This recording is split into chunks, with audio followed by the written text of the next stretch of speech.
Estuvimos la semana pasada en el segundo libro de Samuel y sobre todo nos fijamos en el capítulo 7, que es un capítulo muy importante de este libro y de la Biblia entera, y también especialmente de la vida de David, porque es el pasaje donde Dios le hace una promesa a David, hace un pacto con él, en el sentido de que va a levantar a alguien de su descendencia cuyo reino va a ser un reino que va a perdurar para siempre. Y entonces estuvimos viendo en detalle ese capítulo, la importancia que tiene y la trascendencia, y veíamos que es un anuncio que tiene su cumplimiento, tendrá su cumplimiento luego en el Nuevo Testamento con Jesús, que en la primera venida entonces es la inauguración de ese reino, y la segunda venida será la culminación de ese reino llevado a su plenitud. Y así es como estuvimos mirando hasta llegar justo hasta el capítulo 11. Y ya dijimos que el capítulo 11 marca un antes y un después en la vida de David, porque hasta ese momento su vida, su reinado, es un reinado floreciente, es un reinado de victoria y de bendición, pero el capítulo 11 se va a producir su caída en pecado, y a partir de ahí toda esa victoria y todo ese avance se va a convertir en problemas, en contratiempos, uno tras otro, que le van a venir, y especialmente de dentro de su casa, de dentro de su familia. Así que vamos a ese capítulo 11, y lo que vamos a hacer es leer los primeros 4 versículos. Dice así: Aconteció al año siguiente, en el tiempo que salen los reyes a la guerra, que David envió a Joab y con él a sus siervos y a todo Israel, y destruyeron a los amonitas, y sitiaron a Rabá, pero David se quedó en Jerusalén. Y sucedió que un día, al caer la tarde, que se levantó David de su lecho y se paseaba sobre el terrado de la casa real, y vio desde el terrado a una mujer que se estaba bañando, la cual era muy hermosa. Envió David a preguntar por aquella mujer, y le dijeron: aquella es Betsabé, hija de Eliam, mujer de Urías Eteo. Y envió David mensajeros, y la tomó, y vino a él, y él durmió con ella. Luego ella se purificó de su inmundicia y se volvió a su casa. Aquí tenemos el comienzo entonces de este relato, y contrariamente a lo que siempre, bueno, no siempre, hay una excepción, pero generalmente David había hecho, era ponerse, como jefe que era, ponerse al frente de sus hombres, al frente de su ejército. Eso es lo normal y lo natural que debe de hacer alguien que está al mando, es estar ahí delante, es dar ejemplo, es guiar, es dar moral y ánimo a los suyos. Pero sin embargo, en esta ocasión, lo que David va a hacer va a ser mandar a Joab y mandar al ejército a combatir, a la batalla, pero él se va a quedar en Jerusalén. Como digo, no es exactamente la primera vez que él hace esto. Hay en el capítulo 10 y versículo 7 otra situación en la que él no va a la batalla. Cuando David oyó esto, envió a Joab con todo el ejército de los valientes, y ellos son los que van a pelear, los que van a combatir. Lo que pasa es que finalmente David se va a unir a ellos en la batalla, y finalmente él va a participar en la misma. Pero aquí, en esta ocasión, manda a los suyos a pelear, y sin embargo él se va a quedar allí en Jerusalén.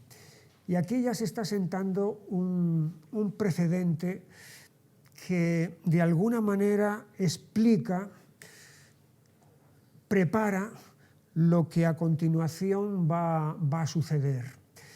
Porque el razonamiento es el siguiente: si yo me puedo permitir el quedarme aquí, si puedo mandar a otros que se esfuercen, pero yo no me esfuerzo, si son otros los que van a pelear y a batallar, pero yo no doy el ejemplo, si yo me concedo esta licencia a mí mismo para esto de la guerra, cuando llega el momento de la tentación, el argumento que se presenta es: ¿por qué no me voy a conceder también esta otra licencia de tomar a esta mujer, aunque sea la mujer de mi prójimo?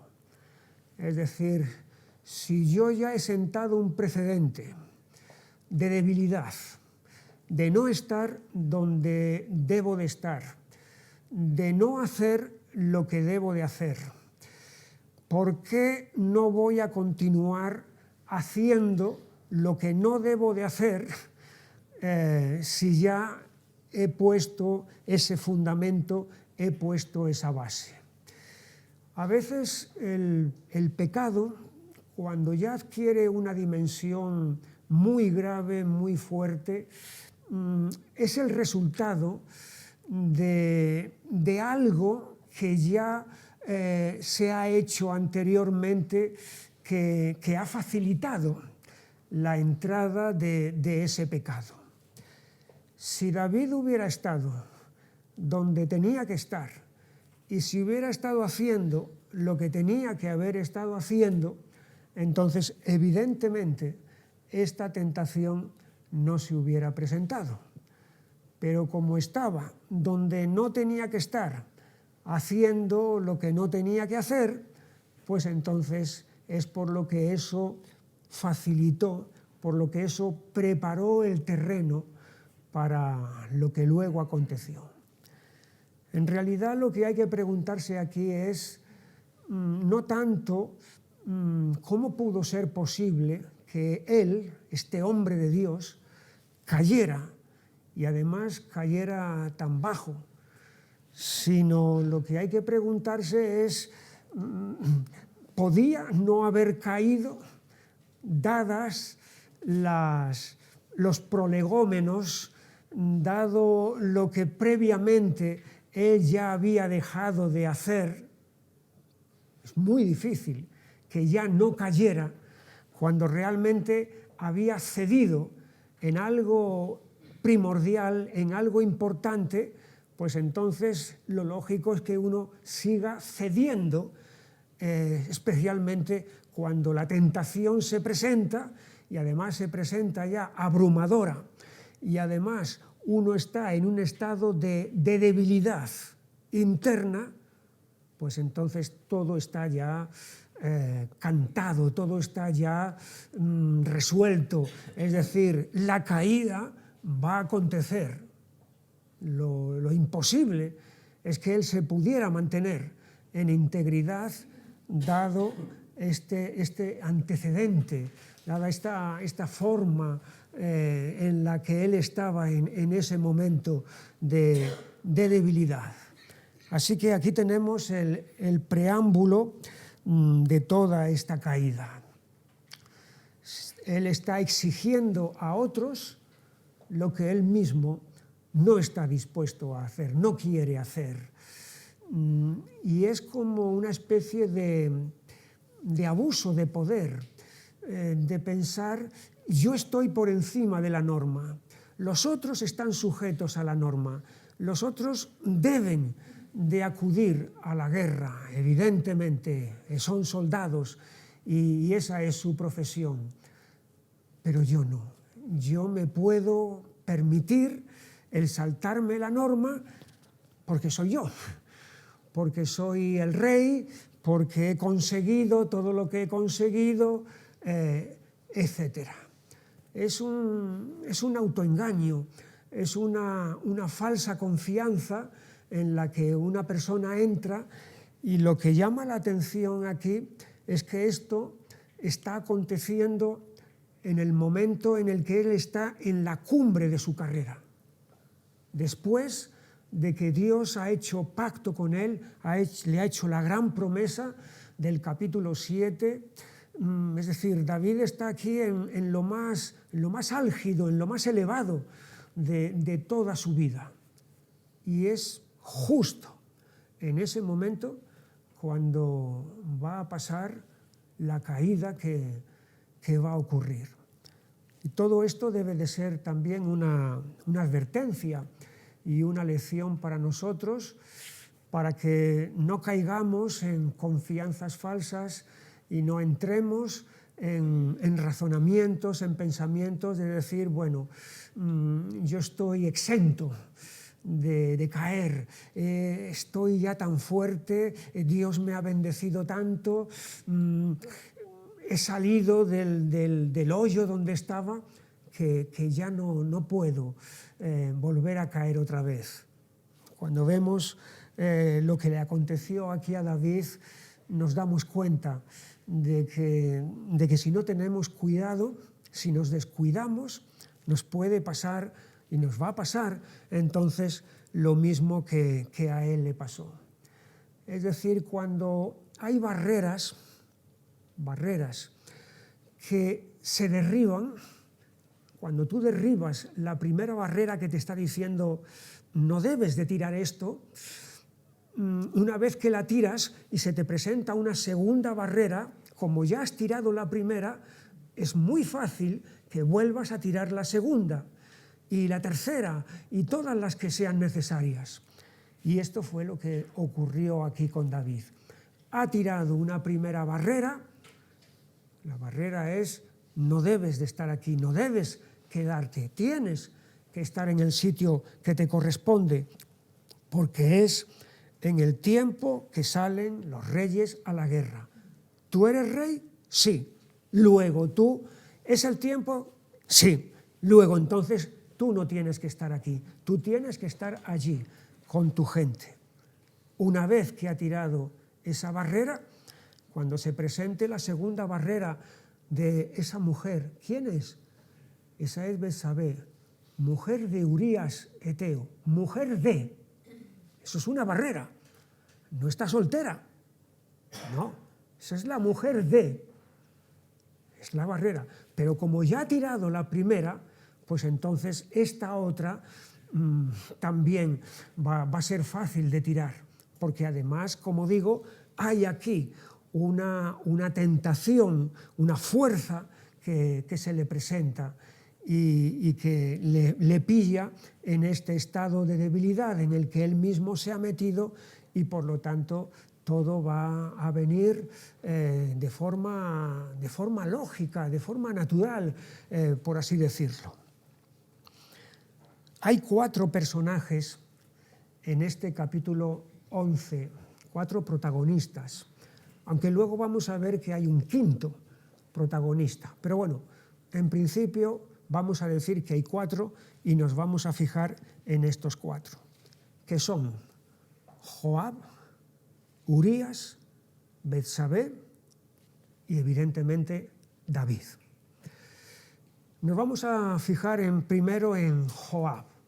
Joab es el general del ejército de David, es sobrino de David, ya hicimos alguna mención de él, es un hombre que ha ascendido hasta ese puesto porque es un hombre verdaderamente valiente. De hecho, en la toma de Sión, él fue, no lo dice aquí en este capítulo 5 del segundo libro de Samuel, pero en el relato paralelo que hay en Crónicas, dice que fue Joab el primero que entró en la fortaleza, aquella fortaleza que era inexpugnable, que era invencible. Este hombre fue el que rompió las líneas enemigas. Era un hombre valiente, era un hombre también que veíamos que era desalmado, no admitía rivales. Va a matar a traición a Abner, va a matar a traición a Amasa, es decir, todo aquel que él veía que le podía hacer rivalidad o hacerle sombra, lo quita de en medio. Pero lo quita de en medio no de una manera, vamos a decir, de cara a cara, sino a traición. Y luego también va a matar a Absalón, al hijo de David, cuando David había dado orden de que se le respetara la vida. Así que aquí tenemos a Joab. Y Joab participa en toda esta trama que David organiza aquí para salirse con la suya. Y participa pues siendo un instrumento dócil en las manos de David.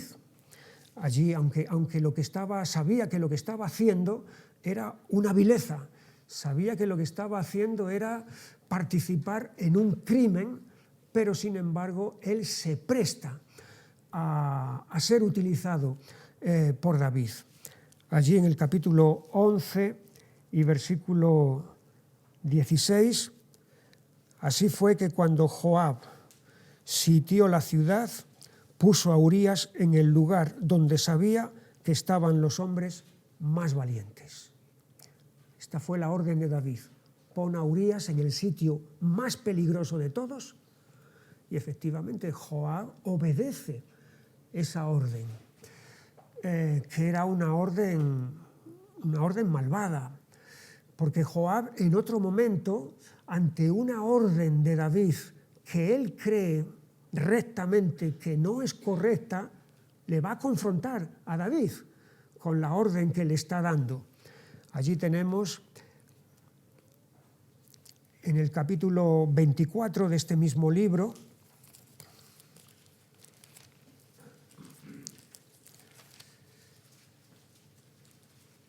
y versículo 1, volvió a encenderse la ira del Señor contra Israel e incitó a David contra ellos a que dijese, ve y haz un censo de Israel y de Judá.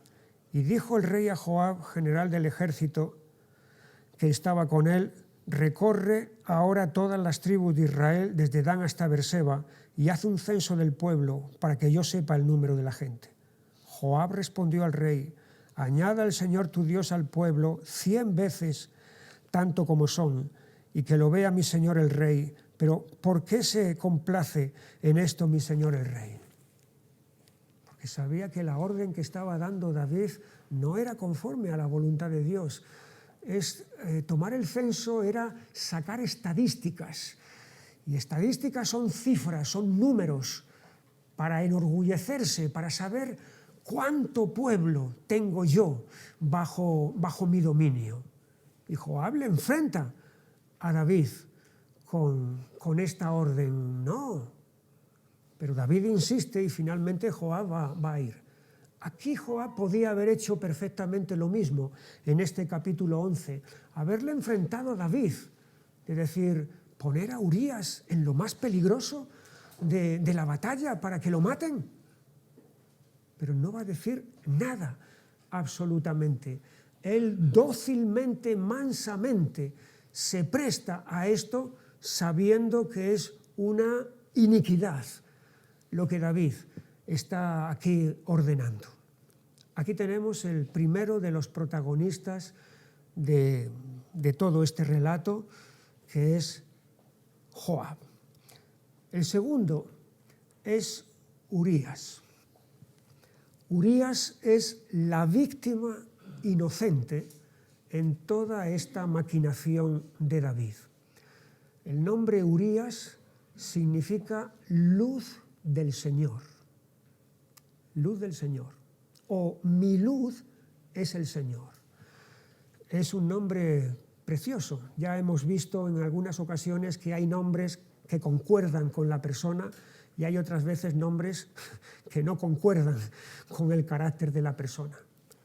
Pero en este caso el nombre concuerda con la persona, porque todo el proceder de Urías en esta situación va a ser andar en la luz, andar en la claridad, en la transparencia. Al contrario que David, que se mueve en la oscuridad, que se mueve en las tinieblas, en el engaño, en la falsedad, en la hipocresía, en la simulación. Urías está en todo momento comportándose y actuando de forma franca, honesta y leal. Así que verdaderamente este hombre hace honor a su nombre. Era eteo, es decir, era un extranjero. A veces llama la atención que gente que uno no pensaría por su procedencia o por su origen o por su nacionalidad que van a comportarse de determinada manera, lo hagan. Incluso gente que uno pensaría, bueno, esa persona será un pagano, será alguien. Y resulta que en algunos casos dan lecciones a gente que supuestamente deberían de estar dando ejemplo. En este caso, en este capítulo 11, Urías está dando lecciones de honestidad y de comportamiento nada más y nada menos que al rey David. En ese sentido se convierte Urías en un antecedente, en un prototipo de lo que luego vamos a ver en el Nuevo Testamento sobre algunos extranjeros que aparecen en los Evangelios. Por ejemplo, aquel centurión que le dijo a Jesús: no es necesario que vengas a mi casa, di la palabra y mi criado será sano. Y el Evangelio dice que Jesús se asombró ante la fe de aquel centurión, de aquel extranjero, y dijo: ni aún en Israel he hallado tanta fe. Y también tenemos el caso de aquel samaritano leproso, de los 10 que fueron sanados, que es el único que vuelve para dar gracias a Jesús por haber recibido la sanidad. Es un extranjero, por lo tanto se supone que sería el último en volver, y sin embargo va a ser el que vuelve, y de hecho el único que vuelve, mientras que los otros, que son judíos, que son compatriotas de Jesús, se marchan sin decirle ni adiós. Aquí tenemos a Urías. Urías, además, está en la lista de los valientes de David. Lo tenemos allí en el capítulo 23.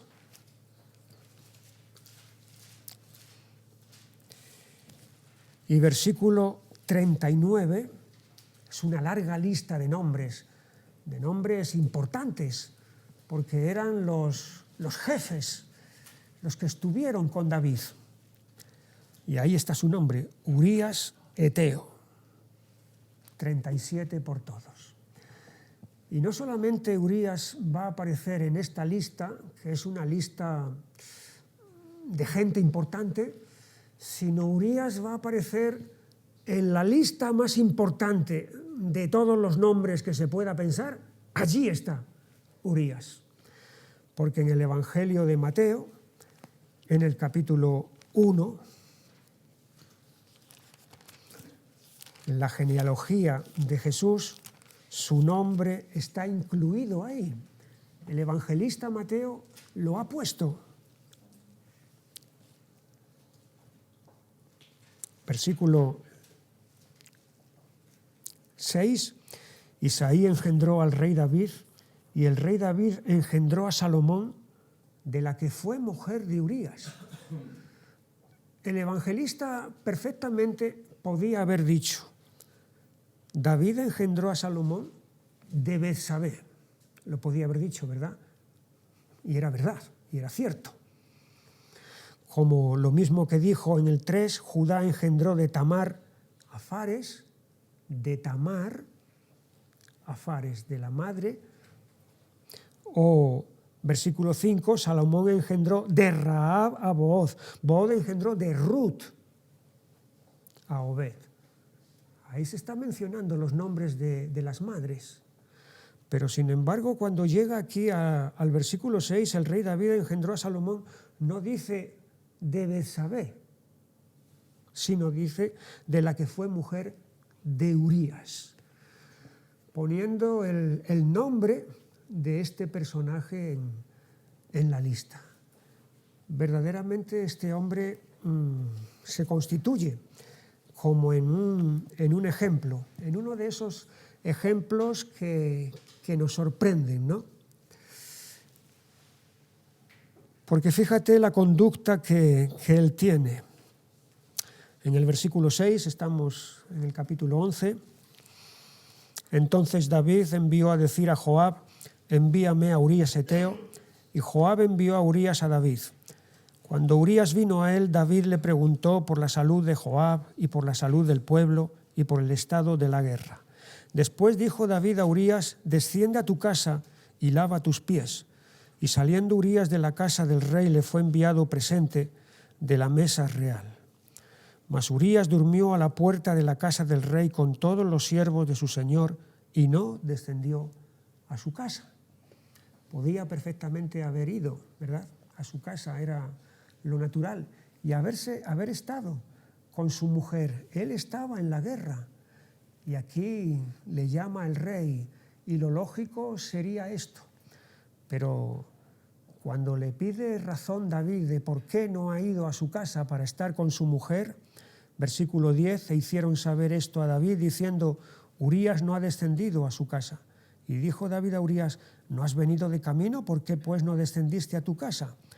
Y Urías respondió a David: el arca, Israel y Judá están bajo tiendas, y mi señor Joab y los siervos de mi señor en el campo.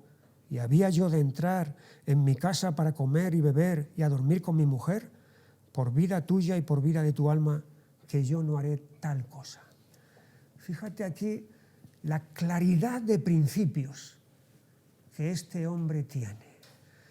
Incluso ante la invitación, la presión, más que invitación, es presión lo que aquí David le está haciendo, porque incluso dice que en el versículo 8 que le fue enviado presente de la mesa real. Es decir, aquí hay algo de decir, el rey, mira, el rey te está mandando este regalo y te está diciendo que vayas a tu casa. Pues entonces lo lógico es que este hombre dijera, pues sí, efectivamente voy a ir a mi casa. Pero sin embargo se niega totalmente a concederse esta licencia que el rey le estaba concediendo, porque tiene claro que él no puede en conciencia actuar de esa manera sabiendo que sus soldados están en el frente de batalla. Él no puede, él no debe actuar de esa forma preferencial, de esa forma favorecedora, sabiendo que sus hombres están allí. Hay aquí una claridad de principios, como digo, una integridad de carácter, una lealtad.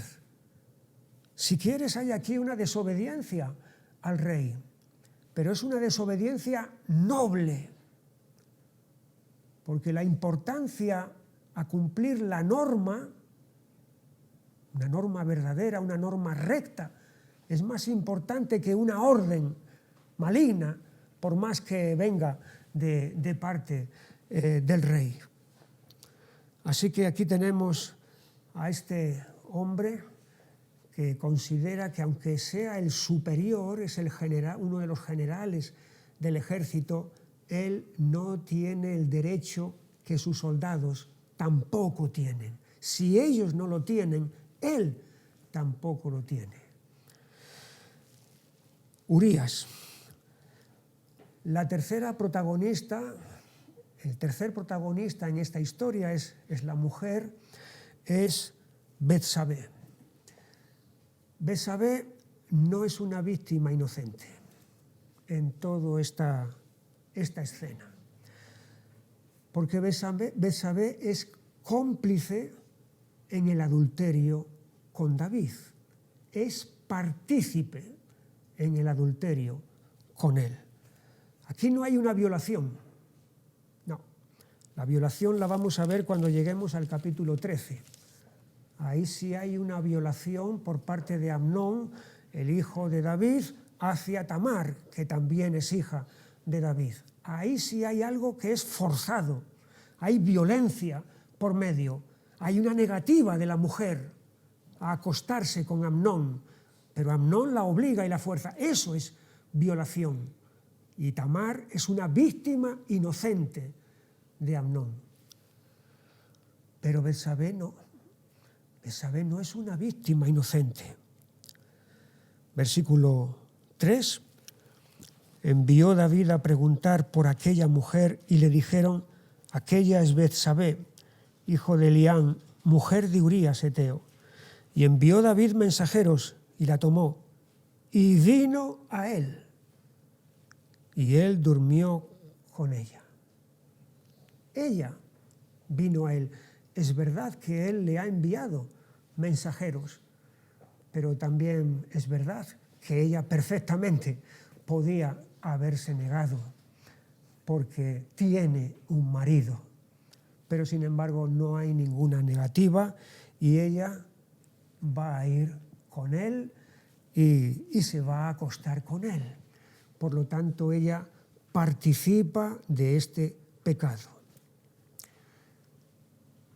El nombre Betsabé significa hija de juramento. Hija de juramento. Un juramento es una palabra solemne que requiere fidelidad, lealtad para ser cumplida, ¿verdad? Bueno, aquí Betsabé no hace honor a su nombre, no es fiel a su marido, no es leal a su esposo. Ha traicionado a su marido con lo que está haciendo. No solamente eso, sino que dice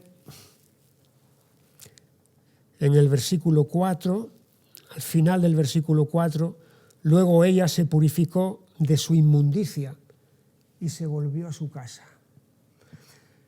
Después de cometer el pecado, lo que va a hacer esta mujer es hacer un acto ceremonial de limpieza. Un acto ceremonial de limpieza externa, de lavamiento externo. Es algo que estaba prescrito en la ley. Después de tener relaciones sexuales, en el libro de Levítico, en el capítulo 15,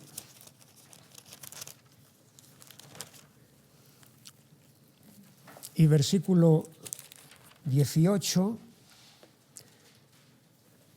Levítico 15, 18, y cuando un hombre yaciere con una mujer y tuviere emisión de semen, ambos se lavarán con agua y serán inmundos hasta la noche. Esta era la prescripción de ceremonia que mandaba Levítico. Y esto es lo que va a hacer Betsabé, como si lo que hubiera hecho con David es lo mismo que si lo hubiera hecho con su marido. Y como si lavarse con agua, limpiarse externamente con una ceremonia, pudiera ser suficiente para tapar su pecado. Es el intento de compensar con una ceremonia aquello que es maligno. Es lo que dice el libro de Proverbios en el capítulo 30 y versículo 20. Proverbios 30, 20. El proceder de la mujer adúltera es así: come y limpia su boca y dice: no he hecho maldad. Come, aquí se refiere al acto sexual perverso, limpia su boca, se lava y no he hecho maldad. Es esto lo que Betsabé está haciendo en todo esto. Tal vez detrás de todo ello está el sentimiento de decir, el rey me ha deseado. No fulano o mengano, no un don nadie, no un cualquiera. El rey se ha fijado en mí, me ha deseado. Atiendo a esta invitación que él me está haciendo. Qué importante soy, qué poder tengo, que incluso al rey le he ganado el corazón y la cabeza. Aquí tenemos a los primeros 3 protagonistas de todo este relato: Joab, Urías y Betsabé. Y ahora pasamos evidentemente al principal de todos ellos, que es David. David es el promotor y copartícipe del adulterio. Pero además de eso, David es el autor intelectual del crimen. Hay un autor material del crimen, que son los amonitas que al final le matan a Urías. Pero el autor intelectual, el que trama todo esto, no es otro más que David. Y aquí vemos al hombre según el corazón de Dios. Lo hemos visto, ¿verdad? En muchas ocasiones, todas esas cualidades excelentes que él tenía, que verdaderamente respondían a eso, a ser el hombre según el corazón de Dios, cayendo tan bajo como cualquiera podía haber caído. Lo cual nos enseña lo que dije al principio, que si nos descuidamos, si no prestamos atención y vigilamos sobre nosotros mismos, podemos llegar a donde nunca hubiéramos pensado que podríamos llegar. Porque hay una potencialidad para el mal dentro de nosotros, no fuera. Claro, fuera también está, pero dentro de nosotros hay una potencialidad para el mal que nos puede arrastrar y llevar a caer hasta lo más bajo. En la carta de Santiago, en el capítulo 1, y versículos 14 y 15, él describe el proceso que hay en todo pecado. Santiago, o mejor 1:13, cuando alguno es tentado, no diga que es tentado de parte de Dios, porque Dios no puede ser tentado por el mal, ni él tienta a nadie, sino que cada uno es tentado cuando de su propia concupiscencia es atraído y seducido. Entonces la concupiscencia, después que ha concebido, da a luz el pecado, y el pecado, siendo consumado, da a luz la muerte. Aquí tenemos cómo Santiago describe este proceso que hay en el pecado. Todo comienza, dice, en la propia concupiscencia. La palabra concupiscencia significa deseo desordenado, porque hay deseos que son ordenados, hay deseos que están conforme a la voluntad de Dios, pero hay deseos desordenados. Esos deseos desordenados son esta palabra de concupiscencia. Entonces, cuando hay este deseo, cuando eso se despierta, eso es lo que tira de uno. Es atraído de su propia concupiscencia, es atraído y seducido. Eso adquiere una fuerza, eso adquiere un poder en la mente y en el corazón.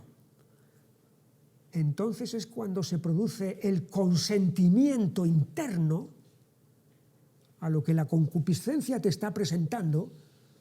Hay un consentimiento interno, un decirle, sí, quiero. Y después que se produce ese consentimiento interno, es cuando el pecado ya se ha efectuado internamente y solamente faltará un paso más para que ese pecado se materialice externamente. Ese proceso es precisamente el que va a ocurrir aquí en el caso de David. Allí está la tentación, pero es porque hay una concupiscencia interna que hace eco con la tentación. Y eso es lo que va a desatar la codicia, el deseo en el corazón de David, que finalmente va a dar su consentimiento interno. Quiero a esa mujer. Y finalmente va a producirse el pecado. Así que aquí vemos el pecado desde su origen, desde su semilla, hasta su culminación. Pero el pecado tiene consecuencias. Aquí tenemos entonces las consecuencias que van a ocurrir. La primera consecuencia es que esta mujer se queda encinta. Es decir, el pecado de David no va a quedar en oculto, no va a quedar secreto, porque esto es un pecado secreto. El pecado de David va a tener consecuencias y el embarazo de Betsabé entonces va a significar que David tiene que buscar una salida para tapar ese pecado, a menos que quiera enfrentar la vergüenza de tener que admitir su culpa. Pero admitir la vergüenza, y es la vergüenza también pública, es muy difícil, es muy duro. Y esto es lo que David no en ninguna manera está dispuesto a hacer. Es lo que ocurrió en la primera clase de pecado, en el primer ejemplo, mejor dicho, de pecado. Allí en el capítulo 3 de Génesis, en el versículo 7, entonces fueron abiertos los ojos de ambos y conocieron que estaban desnudos. Entonces cosieron hojas de higuera y se hicieron delantales y oyeron la voz del Señor Dios que paseaba en el huerto al aire del día, y el hombre y su mujer se escondieron de la presencia del Señor Dios entre los árboles del huerto. Hay que tapar la vergüenza, hay que escabullirse, hay que buscar una salida para no tener que enfrentar, pasar por culpables, tener que admitir la culpabilidad. Eso es el mecanismo que ellos emplearon y es el mecanismo que aquí también David va a utilizar, de buscar un método, y es un método que está basado en tinieblas, en oscuridad, porque es lo que dice Juan en el capítulo 3 y en el versículo 20, que el que hace pecado anda en tinieblas, porque no quiere venir a la luz para que sus obras no sean reprendidas. Y eso es efectivamente lo que David aquí no quiere, que su obra sea reprendida. Y por eso se tiene que moverse en estas tinieblas. La gravedad de estos pecados que él ha cometido es evidente, pero está tipificada en la ley.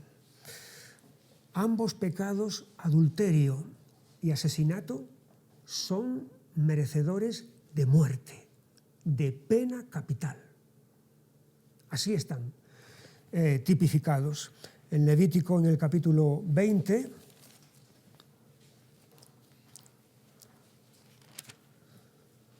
y versículo 10,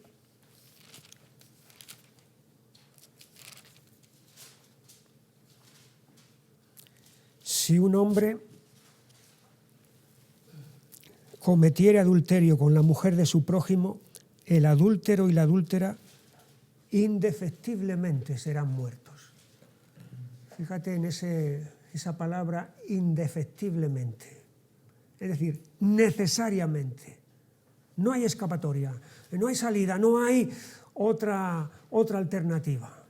Es pena de muerte.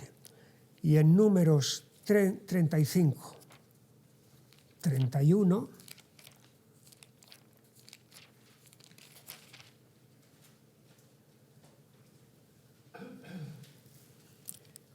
y no tomaréis precio por la vida del homicida, porque está condenado a muerte, indefectiblemente morirá. Es decir, no hay rescate posible. Eso de tomar precio es eso. No hay rescate para rescatar, para redimir al homicida de la muerte. Indefectiblemente morirá. Así que esta es la gravedad de los delitos que David ha prometido. Pero, como hemos dicho, él va a recurrir al engaño y al disimulo para tratar de escapar de toda esta situación. En 11:7, cuando Urías vino a él, David le preguntó por la salud de Joab y por la salud del pueblo y por el estado de la guerra. ¿Tú crees que tenía David mucho interés aquí en saber cuál era la salud de Joab y del pueblo y el estado de la guerra? No, es simplemente pura palabrería. Es simplemente una simulación. Es intentar aparentar que ha llamado a Urías para preguntarle por estas cosas. No, no le ha llamado para esto. Le ha llamado para que Urías se acueste con su mujer.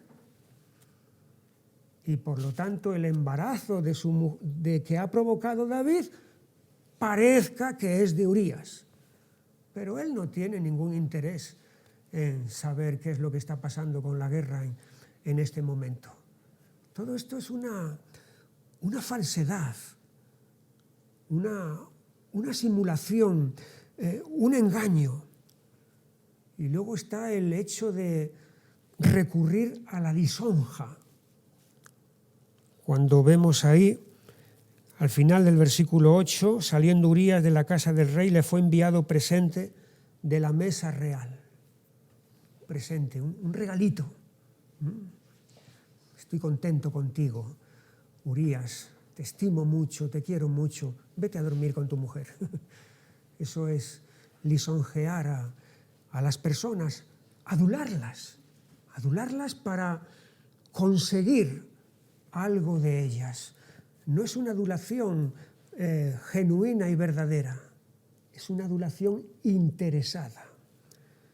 Es lo que dice el libro de Proverbios. En el capítulo 29 y versículo 5,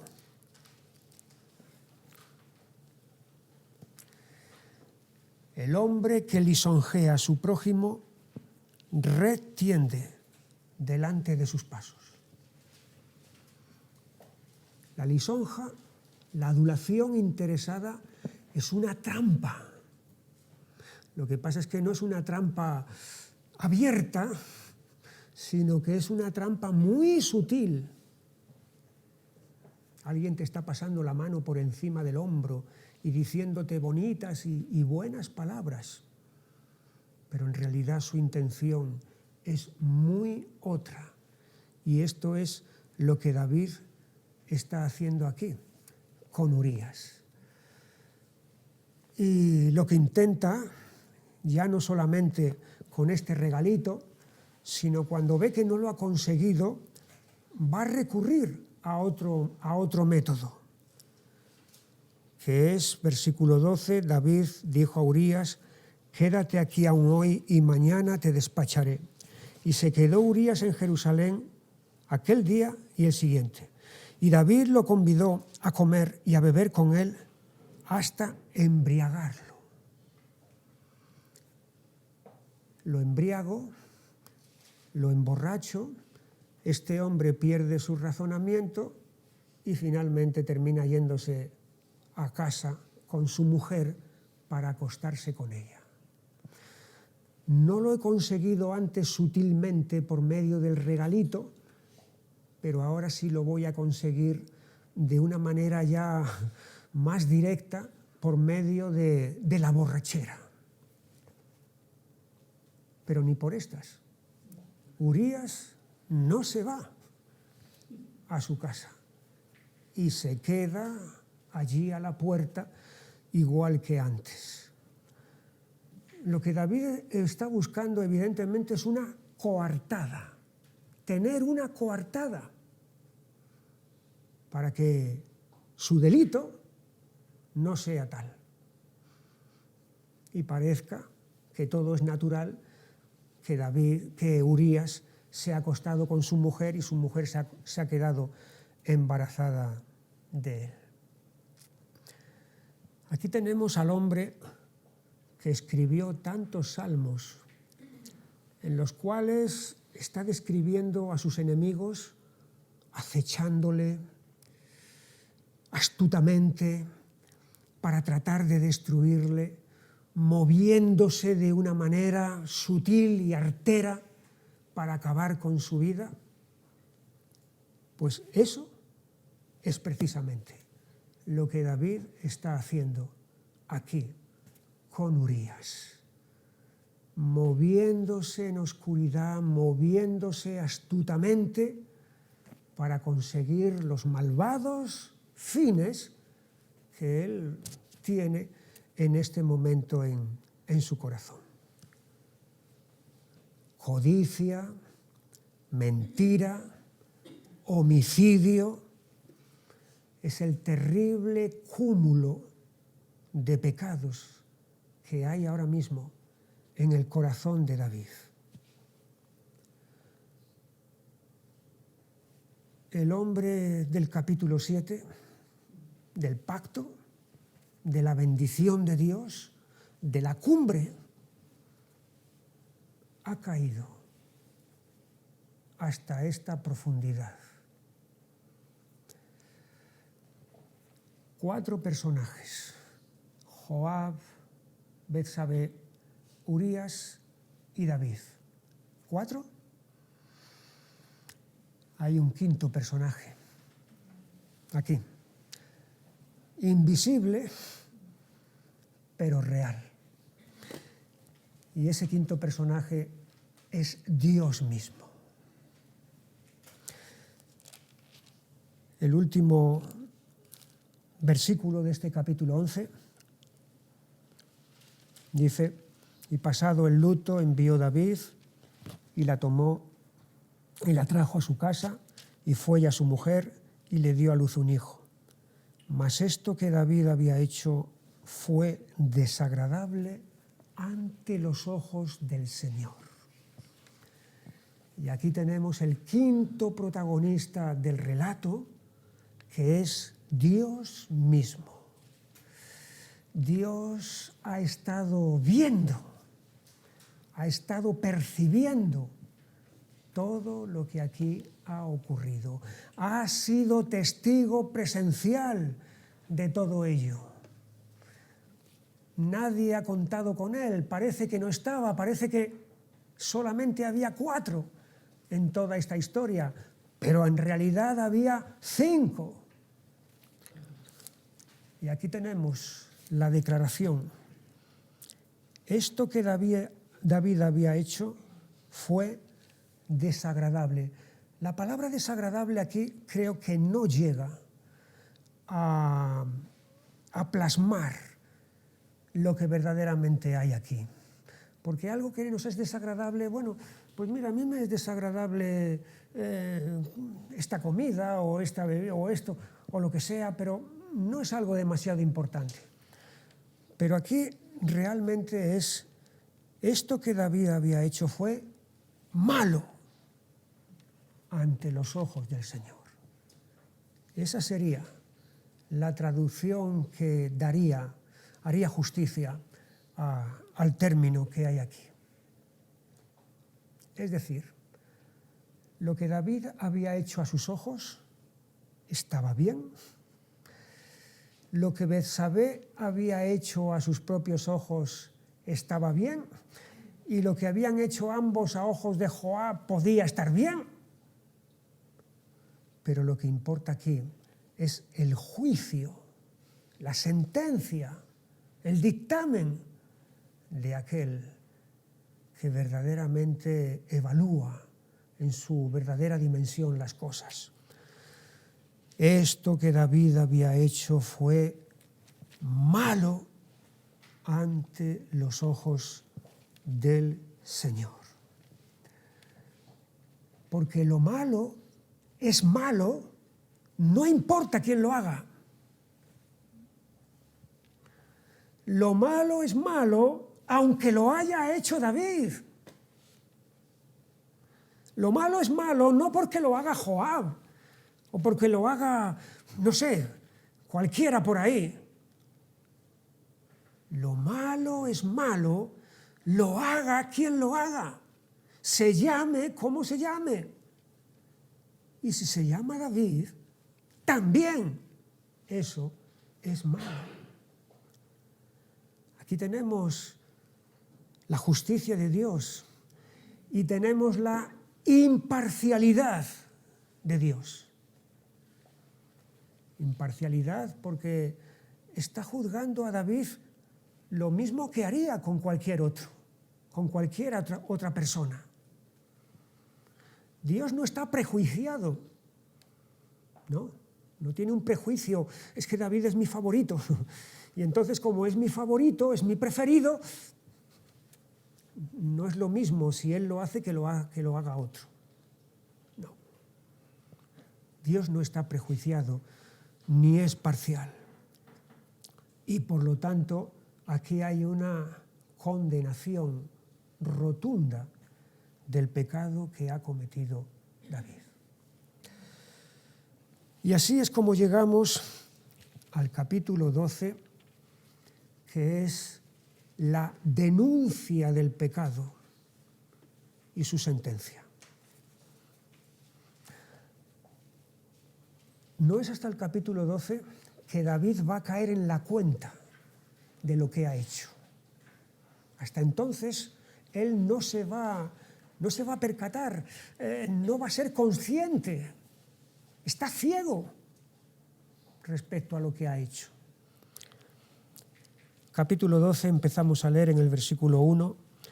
El Señor envió a Natán a David, y viniendo a él le dijo: había dos hombres en una ciudad, el uno rico y el otro pobre.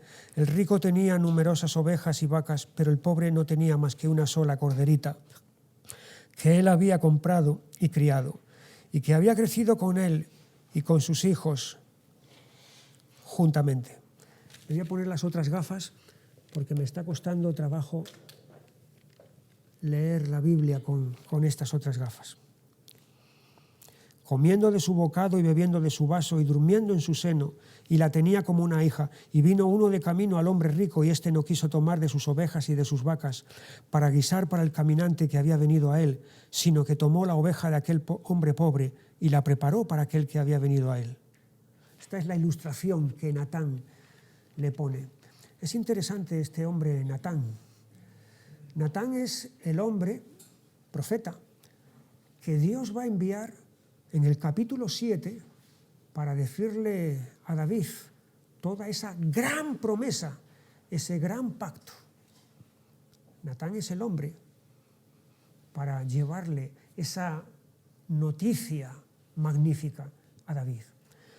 Y Natán es el hombre que Dios va a enviar para enfrentar a David con su pecado y transmitirle la sentencia condenatoria de Dios.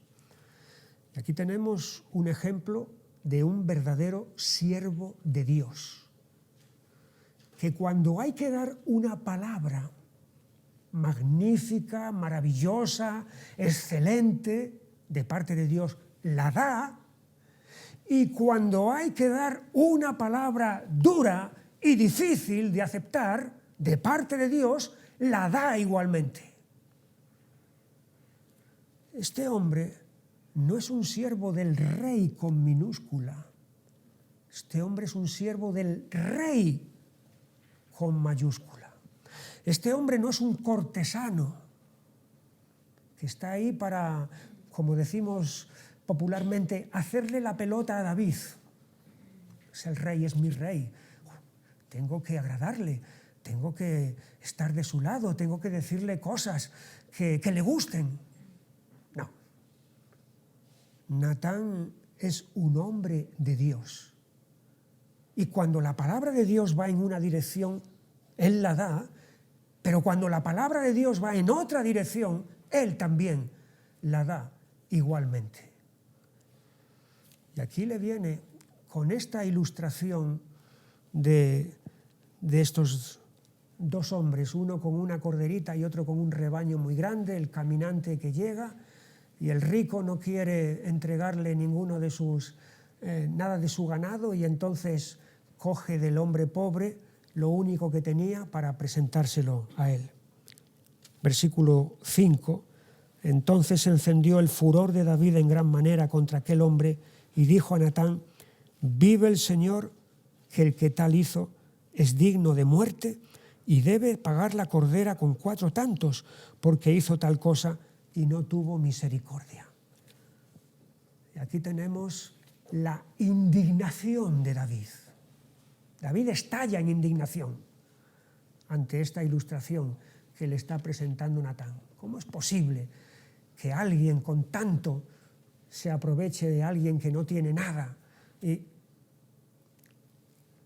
aquí tenemos cómo puede haber una indignación totalmente desenfocada, una indignación que está fuera totalmente de razón, porque precisamente es él el que se ha portado de esta manera. Entonces dijo Natán a David: tú eres aquel hombre. Así ha dicho el Señor Dios de Israel: yo te ungí por rey sobre Israel y te libré de la mano de Saúl y te di la casa de tu Señor y las mujeres de tu Señor en tu seno. Además te di la casa de Israel y de Judá, y si esto fuera poco te habría añadido mucho más. ¿Por qué pues tuviste en poco la palabra del Señor, haciendo lo malo delante de sus ojos? A Urías Heteo heriste a espada y tomaste por mujer a su mujer, y a él lo mataste con la espada de los hijos de Amón. Y aquí es donde está entonces la confrontación de David con su pecado. Y es cuando él va a caer en la cuenta de lo que ha hecho. No es hasta entonces. Hasta entonces él piensa que todo está bien, porque es el rey. Es aquí. Este caso de tener 2 varas de medir, una vara de medir muy dura para los demás y otra vara de medir muy blanda para uno mismo, es lo que Jesús dijo también en el Sermón del Monte, en Mateo 7, cuando habla de ver la paja en el ojo ajeno y no ver la viga en el propio. Y esto es lo que está ocurriendo aquí. Hay un caso también parecido en el Antiguo Testamento de alguien que se indigna ante el supuesto delito que alguien ha cometido y resulta que él es el mismo el culpable. Lo tenemos allí en el libro de Génesis, en el capítulo 38 y versículo 24, con Judá.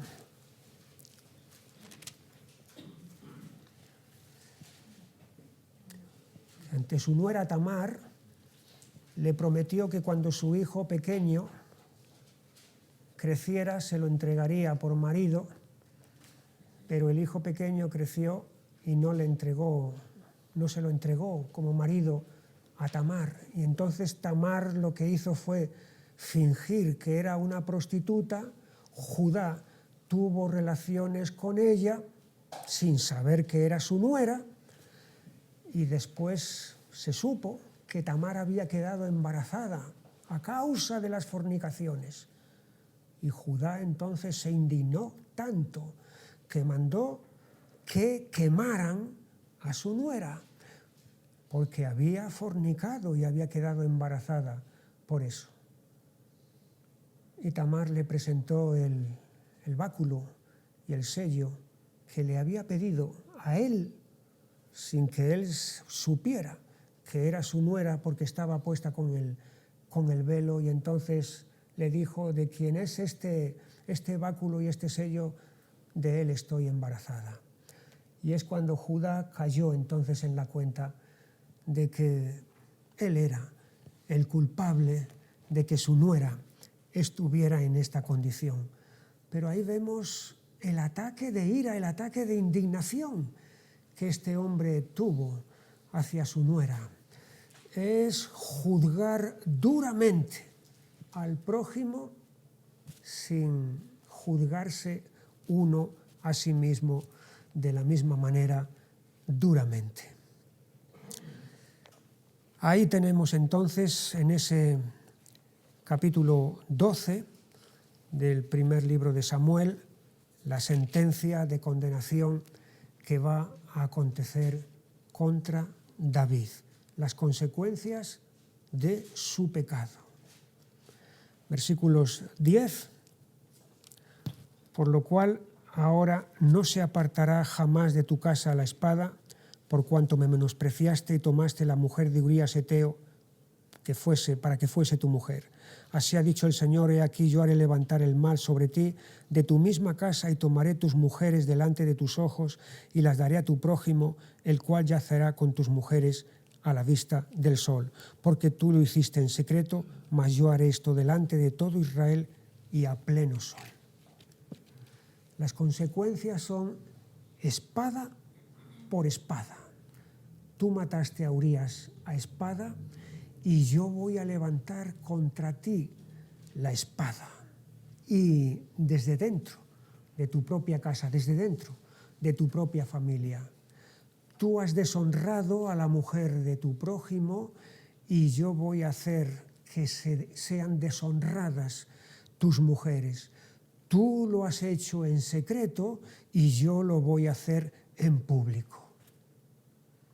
Todas estas son consecuencias del pecado. Son consecuencias temporales, porque podría haber habido una consecuencia eterna del pecado, que, como hemos visto, era la pena de muerte. Pero sin embargo, Dios, en su misericordia, va a remitir la pena capital, la pena de muerte, hacia David. Y es entonces, es en este momento, cuando David va a caer en la cuenta de lo que ha hecho. Versículo 13: entonces dijo David a Natán: pequé contra el Señor. Aquí está el reconocimiento, la admisión de la culpabilidad de David. Y como fruto de este reconocimiento va a venir el arrepentimiento de David, que lo tenemos expresado en el Salmo 51. El Salmo 51 es el salmo, el texto que David escribe, en el cual podemos ver precisamente ese quebrantamiento de corazón.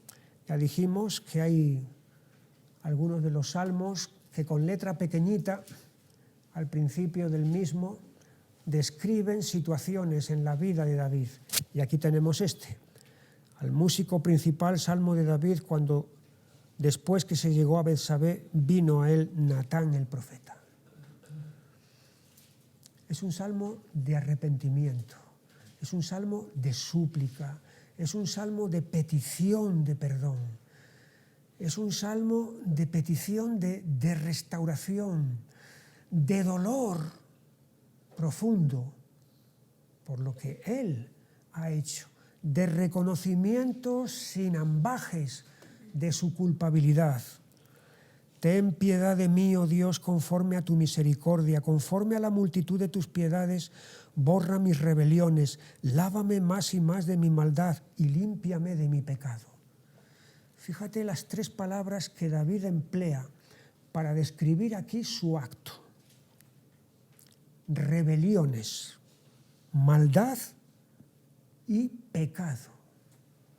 Son 3 palabras fuertes, pero son 3 palabras verdaderas. David no aminora, no suaviza la gravedad de lo que ha hecho. Es pecado. Me he desviado de la norma. Es rebelión. He rechazado tu norma, Señor. Es maldad. He retorcido tu norma. Todos los aspectos que tiene el pecado, de desviación de la norma, de retorcer la norma, de rechazar la norma, están aquí, en estas palabras que él está empleando. El pecado no es como el que coge una botella de agua y echa un trago y se lo bebe y ya está, y no ha pasado nada más. El pecado implica, el pecado significa todo esto, esa norma, esa ley que Dios ha ordenado ha sido violada, ha sido retorcida, ha sido desviada. Y por tanto, soy culpable. Y aquí es donde está el principio del arrepentimiento, del verdadero arrepentimiento. Cuando captamos en su verdadera dimensión la profundidad y la gravedad de lo que hemos hecho contra Dios, es que entonces empezamos a estar preparados para poder buscar de Dios el perdón y la misericordia. El reconocimiento del pecado. Aquí es donde David en este momento cae en la cuenta de todo eso. Y es lo que Natán ha venido a enfrentarle. Natán es el hombre que se parece a Elías. Elías se enfrentó con el rey Acab. Se parece a Juan el Bautista, que se enfrentó al rey Herodes. Y Natán se enfrenta aquí con el rey David. Vamos a dejarlo aquí. A partir de este momento, aunque Dios perdona a David la culpa eterna que su pecado merece, sin embargo, no le va a perdonar las consecuencias temporales que su pecado conlleva. Y las consecuencias temporales son las que a partir de este momento van a empezar a sucederse en su vida. Una serie de perturbaciones, de sobresaltos que van incluso a poner en riesgo su propia vida y su propio trono, y además viniendo de las personas más queridas, más cercanas, como son algunos de sus hijos. Así que la semana que viene continuamos entonces con esta historia. Si Dios quiere, que el Señor os bendiga y hasta entonces.